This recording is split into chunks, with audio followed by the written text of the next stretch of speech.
ವೇದಿಕೆ ಮೇಲೆ ಆಸೀನರಾಗಿರುವ ಪ್ರಾಂಶುಪಾಲರೇ, ಗುರುಗಳೇ ಮತ್ತು ನನ್ನ ನೆಚ್ಚಿನ ಸಹಪಾಠಿಗಳೇ, ತಮ್ಮೆಲ್ಲರಿಗೂ ರಾಷ್ಟ್ರೀಯ ಯುವ ದಿನದ ಶುಭಾಶಯಗಳು.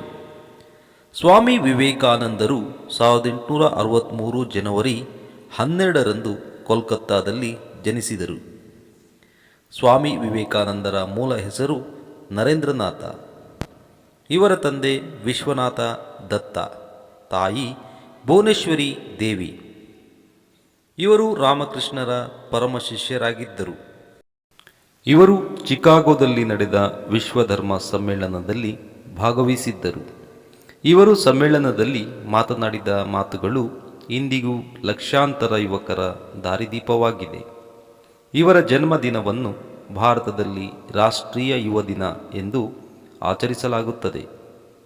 ಇವರು 4 ಜುಲೈ 1902ರಲ್ಲಿ ತಮ್ಮ 39ನೇ ವಯಸ್ಸಿನಲ್ಲಿ ನಿಧನರಾದರು. ತಮ್ಮೆಲ್ಲರಿಗೂ ನಮಸ್ಕರಿಸುತ್ತಾ ನನ್ನ ಈ ಪುಟ್ಟ ಭಾಷಣವನ್ನು ಮುಗಿಸುತ್ತಿದ್ದೇನೆ.